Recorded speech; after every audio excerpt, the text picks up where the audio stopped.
अस्सलाम वालेकुम। मैं 156 लॉन्ग कोर्स में कोहार्ट सेंटर से रिकमेंड हो चुका हूँ। तो मैं आज आपको अपने कुछ एक्सपीरियंस के बारे में बताऊँगा। तो एक्सपीरियंस ऐसा होता है कि आप जैसे ही कोहार्ट सेंटर में एंटर होते हैं तो आपको 1:30 बजे वो जौहर हॉल में ले जाते हैं। आप सब हॉल में बैठते हैं। तो 1:30 बजे से लेके तकरीबन 5 बजे तक फॉर्म फिलिंग होती है। फॉर्म फिलिंग में डिफरेंट फॉर्म होते हैं। डिप्टी प्रेसिडेंट का अलग फॉर्म होता है और साइक का अलग फॉर्म होता है। ठीक है। फॉर्म फिलिंग होती है, उसमें बायोडाटा में आपने जो लिखना है, आपको नेचुरल रहना है, जो आप हो तो वही लिखना है, कुछ ऊपर नीचे नहीं लिखना, जो हो वही लिखो। ठीक है, जैसे आप हो, ये नहीं कि आप कुछ अलग लिख रहे हो। तो जो आपको ये जैसा आपने किया हुआ, जिस तरह आपने तैयार किए हुए सेंटेंस वगैरह, उसी तरह का अपने आप को बायोडाटा में शो कराना है। ठीक है। बायोडाटा 5 बजे ख़त्म हो जाएगा, फिर पहला दिन आपका एंड हो जाएगा। पहला दिन आपका फिर कुछ नहीं होना।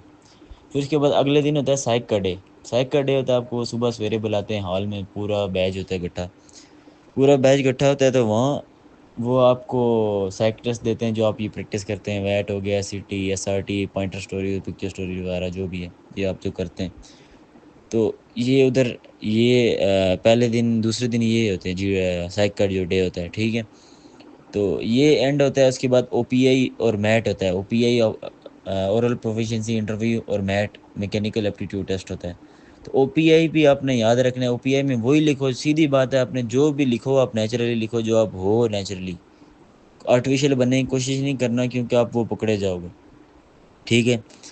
तो इसके बाद आपने मतलब वो फॉर्म फिलिंग हो जाएगी तो आप 12 बजे आप फारुग हो जाओगे। 12 बजे आप जैसे ही फारुग हो गए तो बस आपका दिन दूसरा भी फ्री हो गया। दूसरा दिन आपका यहीं ख़त्म हो जाता है। दूसरा दिन आपका इधर ख़त्म हो गया। फिर आपका तीसरा दिन होता है, उसको कहते हैं जीटीओ डे 1। जीटीओ डे 1 में ये होता है, पहले सुबह सब हॉल में जाते हैं। हॉल में जाते ही वहाँ जीटीओ आते हैं, वो आपके ग्रुप अलग अलग करते हैं, अपने अपने ग्रुप जो भी है वो अपने चेस्ट नंबर वहाँ से अनाउंस करते हैं। तो वो आपके ग्रुप को ले जाते हैं लेक्चरेट के लिए। तो लेक्चरेट में वो आपको पहले पहले आपसे इंट्रोडक्शन लेगा। इंट्रोडक्शन में आप कुछ चीज़ें मेंशन करता है कि आपने इन चीज़ों को इंट्रोडक्शन देना है, वो जीटीओ के ऊपर है। फिर आपसे कोई न्यूज़ पूछ सकता है, वो न्यूज़ पूछेगा आपसे। न्यूज़ पूछेगा और फिर आपसे क्या पता वो ग्रुप का, जो आपका ग्रुप, जिस तरह मेरा ग्रुप यू से था तो वर्ड्स पूछ सकते हैं। तो वर्ड्स भी पूछ सकते हैं यू से, कोई वर्ड जैसे यूनियन, यूनाइटेड, कोई पॉजिटिव वर्ड। तो आपने वो भी कोई वर्ड याद रखना है और एक न्यूज़ याद रखनी है अच्छी सी। फिर आपको लेक्चरेट के वो दो टॉपिक देगा, आपने सेलेक्ट करना है। लेक्चरेट होगा आपका। फिर लेक्चरेट ऐसे बारी बारी करते जाएंगे, एक बाहर खड़ा होगा, एक अंदर कर रहा होगा लेक्चरेट, फिर एक वो अंदर आएगा तो दूसरा बाहर चला जाएगा, इस तरह स्टेप बाय स्टेप लगा रहा होगा। फिर उसके बाद ये होगा कि लेक्चरेट आपका ख़त्म होगा। लेक्चरेट के बाद आपका हो जाएगा मिलिट्री प्लानिंग शुरू। मिलिट्री प्लानिंग आपकी शुरू होगी। मिलिट्री प्लानिंग में आपको वो मैप दिया जाएगा। ये आपको सबको ही पता है मिलिट्री प्लानिंग में क्या होता है क्या नहीं होता, लेकिन ज़रूरी नहीं है आपकी मिलिट्री टास्क कंप्लीट ही हो, लेकिन आपकी आपके कंसेप्ट, आपकी जो बातें, आपकी सोच कैसी है किसी भी प्रॉब्लम को लेके, वो मैटर करती है। ठीक है। ये आपका मतलब जीटीओ का समझ लें, इंडोर यहाँ ख़त्म हो जाता है। जीटीओ के इंडोर में यही चीज़ें होती हैं। ठीक है। फिर उस जीटीओ आपको बाहर ले जाता है आउटडोर कराने। उसमें आपका जीटीओ वो ग्रुप टास्क कराता है। ग्रुप टास्क में सारे मिलकर टास्क करते हैं। ग्रुप टास्क में आपने कोशिश करनी है कोऑपरेटिव रहना है। ज़रूरी नहीं है कि आप इनिशिएटिव ले रहे हो, ये कर रहे हो, वो करो, ये मैटर नहीं करता है, लेकिन आपने कोऑपरेटिव रहना है। और जीटीओ आपके साथ बहुत ट्रिक करेगा। जीटीओ इतना ट्रिक करता है आपके साथ, कभी कुछ बोलता है, कभी कुछ बोलता है, और जीटीओ को सुनना है। जीटीओ को सुनना सबसे मेन बात है। जीटीओ को जब आप सुनोगे ना, तो आपको समझ आएगी कि जीटीओ क्या कह रहा है। और जीटीओ मतलब बहुत आपको ट्रिक करता है। तो जीटीओ जो बोलेगा वही सुनना है। और कमांड टास्क में आपने, कमांड टास्क नहीं सॉरी, ग्रुप टास्क में आपने कोशिश करनी है कि आपने कोऑपरेटिव रहना है। ग्रुप वालों की बात सुननी है, अपनी बात भी मनवानी है। मतलब ज़रूरी नहीं है कि आप आगे ही भागो, बस आपने कोऑपरेटिव थोड़ा कोऑपरेशन शो करानी होती है। ठीक है। वो ज़रूरी नहीं है कि आपकी जो ग्रुप टास्क है वो कंप्लीट हो या ना हो। मेरे ग्रुप की टास्क कंप्लीट नहीं हुई थी। ठीक है। उसके बाद वो आपका एंड हो जाएगा। फिर आपका वो सेमी ग्रुप रेस भी करा सकते हैं। सेमी ग्रुप रेस में आपको वो दो, एक डमी और एक टायर उठा के भागना होता है। उसमें भी आपने कोऑपरेशन शो करानी है। आपने थोड़ी, ये नहीं कि आपने खुद पहले दीवार फलांग लेनी है, दीवार फलांग के आप पहले पहुंच गए, आपका मैं सबसे ग्रुप में पहले पहुंचा, ऐसी बात नहीं होती। आपने ग्रुप को साथ लेके चलना होता है, अपने ग्रुप वालों की मदद करनी होती है। तो इस तरह नहीं करना कि आप आगे भाग रहे हो तो आप सबसे आगे हो, ऐसा। ठीक है। फिर इसके बाद आपको उसी दिन ही आपका डिप्टी इंटरव्यू भी हो सकता है या साइक इंटरव्यू भी हो सकता है। तो आप बाद में आके डिप्टी या साइक इंटरव्यू आपका होगा। तो डिप्टी ये सहायक इंटरव्यू आपका आपके बायोडाटा के फॉर्म में जो फॉर्म में आपने लिखा है उसी के हिसाब से होता है।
डिप्टी के इंटरव्यू में आपसे वो कोई सिचुएशन आपको दे लेगा, आपकी जो मेरिट्स डीमेरिट्स हैं वो आपसे पूछेगा, आपको उसी हिसाब से वो बातें देगा।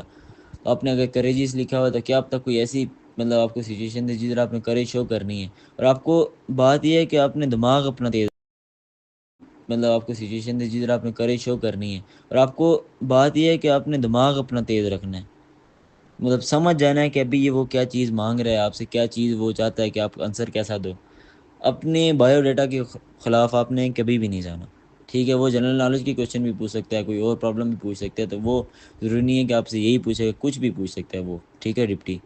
तो यहाँ आके आपका जीटीओ डे 1 ख़त्म हो जाता है। दूसरे दिन आपकी आते ही सबसे पहले आपकी मतलब दूसरे दिन जो जीटीओ डे 2 होता है ना, उसमें आपकी सबसे पहले डिप्टी की ग्रुप डिस्कशन होगी। ग्रुप डिस्कशन में आपको टॉपिक देगा, आपने यही कोशिश करनी है पार्टिसिपेट करो। ये ज़रूरी नहीं है कि आपने पहले हाथ उठाया तो आप ही आगे हो, ये बात नहीं। आपके सोच के बोलो और पॉइंट्स अच्छे बोलो, ये मैटर करता है कि बंदा की सोच कैसी है। ठीक है, वो उर्दू भी होगी, इंग्लिश भी होगी। ठीक है, यहाँ आपका समझ लें डिप्टी ख़त्म हो जाता है। उसके बाद आपका जीटीओ के आउटडोर टास्क रह जाते हैं, जिसमें इंडिविजुअल ऑब्स्टेकल कोर्स होता है और कमांड टास्क होती है। ठीक है, तो वो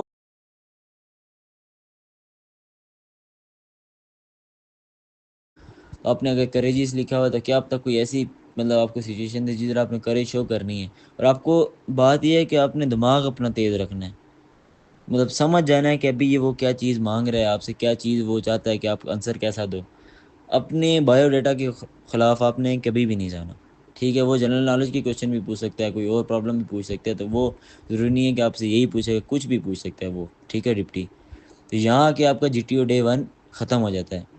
दूसरे दिन आपकी आते ही सबसे पहले आपकी मतलब दूसरे दिन जो जीटीओ डे 2 होता है ना, उसमें आपकी सबसे पहले डिप्टी की ग्रुप डिस्कशन होगी। ग्रुप डिस्कशन में आपको टॉपिक देगा, आपने यही कोशिश करनी है पार्टिसिपेट करो। ये ज़रूरी नहीं है कि आपने पहले हाथ उठाया तो आप ही आगे हो, ये बात नहीं। आपके सोच के बोलो और पॉइंट्स अच्छे बोलो, ये मैटर करता है कि बंदा की सोच कैसी है। ठीक है, वो उर्दू भी होगी, इंग्लिश भी होगी। ठीक है, यहाँ आपका समझ लें डिप्टी ख़त्म हो जाता है। उसके बाद आपका जीटीओ के आउटडोर टास्क रह जाते हैं, जिसमें इंडिविजुअल ऑब्स्टेकल कोर्स होता है और कमांड टास्क होती है। ठीक है, तो वो इंडिविजुअल ऑब्स्टेकल कोर्स आपसे कराएगा। कमांड ऑब्स्टेकल कोर्स में तो मेरे ख्याल में मैं खुद एक फिजिकली फिट लड़का था, मैं सोच रहा था ऑब्स्टेकल कोर्स में अच्छा परफॉर्म करूँगा, लेकिन ऑब्स्टेकल कोर्स में वो पॉइंट्स नहीं देखते हैं। वो पॉइंट्स देखते नहीं है, वो बंदे की प्लानिंग देखते हैं कि बंदे का प्लान कैसा है, बंदा किस चीज़ को पहले टैकल करने की कोशिश करता है, बंदा कैसा मतलब बंदा ज़्यादा मैटर ये करता है। जीटीओ आपका ऑब्स्टेकल कोर्स में मतलब आपका ये नहीं देखता आपके पॉइंट्स कितने हैं, बस आपकी प्लानिंग ही चेक करता है। और उसके बाद आता है कमांड टास्क। कमांड टास्क में मोस्टली जो कमांड टास्क उधर है ना जिस भी सेंटर में, तो कमांड टास्क में सबसे पहले आपने जीटीओ को गौर से सुनना है। ठीक है, और जीटीओ को जब आप गौर से सुनोगे तो आपने जो ब्रीफिंग देनी है, कमांड टास्क में मैटर ही ब्रीफिंग करती है। आपका प्रॉब्लम तो वैसे भी सॉल्व होना ही नहीं है, वो मोस्टली 90% ऐसे वो कमांड टास्क हैं जो सॉल्व हो ही नहीं सकते, एंड तक जाते हैं, आगे सॉल्व नहीं होते हैं। तो आपने यही कोशिश करनी है कि उसको ब्रीफिंग अच्छी दो, अपनी कमांड अच्छी करो, पूरी टीम को इन्वॉल्व करो। ठीक है, जब आप पूरी टीम को इन्वॉल्व करोगे तो आपका लीडर आप मतलब शो होगे कि एक लीडर वाला ये लीडर बंदा है, आपकी लीडरशिप क्वालिटीज शो होंगी। ठीक है, और ये कमांड कर सकते हैं फ्यूचर में, आपने ये अपनी बात मनवानी है वहाँ। ये नहीं कि आप कहो कि मैं सबसे सजेशंस लूँगा तो फिर मैं अपनी कमांड टास्क करूँगा, ऐसा कुछ नहीं है। ठीक है, ये आपके GTO डे 2 भी आपका यहाँ के ख़त्म हो जाता है। इसके बाद आपका साइक इंटरव्यू होना है। ठीक है, आपका साइक इंटरव्यू जब होगा तो साइक आपसे कुछ भी पूछ सकते हैं, बायोडाटा से, आपके बारे में, फ्रेंड्स किस तरह के पसंद हैं, आपके बायोडाटा, ये साइक पूछता है बायोडाटा है। तो वो आपने सिर्फ तैयार रखने का, अपनी सिचुएशन को टैकल कैसे करना है आपने। वो आपको बहुत मतलब क्वेश्चन दे सकता है नेगेटिव टाइप के, लेकिन आपने पॉजिटिव रहना है। ठीक है, आपने नेगेटिव नहीं जाना, आपको वो नेगेटिव की तरफ ले जाएगा लेकिन आपने जाना नहीं है। ये नहीं कि अगर एक बहुत नेगेटिव बात बोल रहा है तो आपने उस टाइम पॉजिटिविटी शो कर ली है, तो वहाँ आपकी वो पर्सनैलिटी आप हाइड कर रहे होगे तो वो नेगेटिव में जाएगा। लेकिन अगर कोई एक बात है जो है ही है तो वो आपने माननी है, और जब जिसमें आप उसके साथ प्ले कर सकते हो उसमें आप उसके साथ प्ले करो। ज़रूरी नहीं है कि आप उसके साथ मतलब सच ही बोलो ये वो, लेकिन अगर आप प्ले कर सकते हो तो उसके साथ प्ले करो, वरना प्ले करना उसके साथ बहुत मुश्किल होता है क्योंकि वो बहुत एक्सपीरियंस होता है। ठीक है, साइक का इंटरव्यू आपका इतना बड़ा नहीं होता है, साइक इंटरव्यू आपका बहुत ज़्यादा करके 15 मिनट जाता है या 10 मिनट जाता है। ठीक है, साइक इंटरव्यू आपका इसके बाद हो जाता है, तो इसके बाद आप बिल्कुल समझ लें फ़ारग हो जाते हैं SSB से। तो यहाँ आपका मतलब डे 1, डे 2, डे 3 भी आके ख़त्म हो गया। ठीक है, तो डे 4 समझ लो आपका ख़त्म हो गया। ठीक है, तो डे 5 जो होता है उस दिन सुबह आपको जोहर हॉल में ले जाते हैं। तो कुछ लड़के होते हैं जिनके री इंटरव्यू होते हैं, री इंटरव्यू के लिए जाते हैं, और कुछ लड़के होते हैं जिनके री इंटरव्यू नहीं होते, तो वो उनका अगर पूरा ग्रुप फारग है तो उनको वापस भेज लेते हैं। तो ये बात नहीं कहना है कि GTO इंपॉर्टेंट है तो साइक साइक और डिप्टी इंपॉर्टेंट नहीं है। डिप्टी का अगर रिकमेंड दूंगा तो मैं साइक और GTO मैटर नहीं करेंगे, ऐसी बात नहीं है। सबके आगे रिकमेंड होना होता है, और सबके आगे रिकमेंड हो गए तो फिर आपका कुछ बनेगा। ठीक है, ज़रूर। और SSB में ये बात, वहाँ ये नहीं होता कि कोई लड़का उसको नॉलेज देता है वही होगा, ये बात नहीं है। आपने अपने आप को नेचुरल शो करना है और आपने सामने आना है, वहाँ आपको कोई लुकमा मुंह में नहीं देगा। आपने लुकमा सीधी बात है छीन के लेना है, क्योंकि वहाँ हर कोई वहाँ सेलेक्ट होने के लिए आया होता है। ठीक है, तो आपने यही कोशिश करनी है कि अपने ग्रुप में आगे क्यों रहें, अपने ग्रुप में लीडिंग रहें।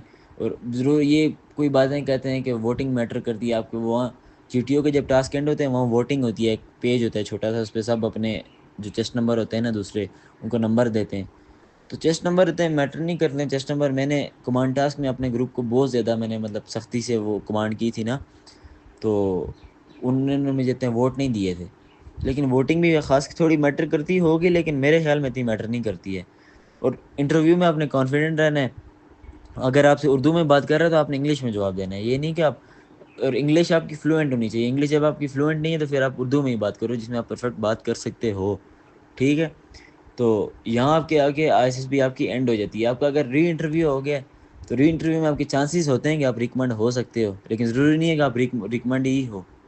ठीक है, तो ISSB की जो मेन बात है, सबसे जो मेन पॉइंट आपने क्या करना है, आपने ये करना है कि आपने जाने से पहले एक बात अपने दिमाग में सोच के जानी है कि मैंने डरना नहीं है, डरना नहीं है। और ISSB में GTO आपका, अगर GTO के इंडोर गलत हो गए तो आपने कोशिश करनी है कि आउटडोर में इंप्रूव करो। ठीक है, अपने जो साइक के फॉर्म जो आप टेस्ट वगैरह दोगे उसमें आपने गलती नहीं करनी, और हिम्मत नहीं आ रही है कि एक चीज़ गलत हो गई तो दूसरे सब कुछ ख़त्म हो गया, ऐसी बात नहीं है। लेक्चरेट गलत हो गया, इंडोर सब गलत हो गया, आप आउटडोर में अच्छे हो, मतलब अपनी हिम्मत नहीं हारनी, जो मेन चीज़ है।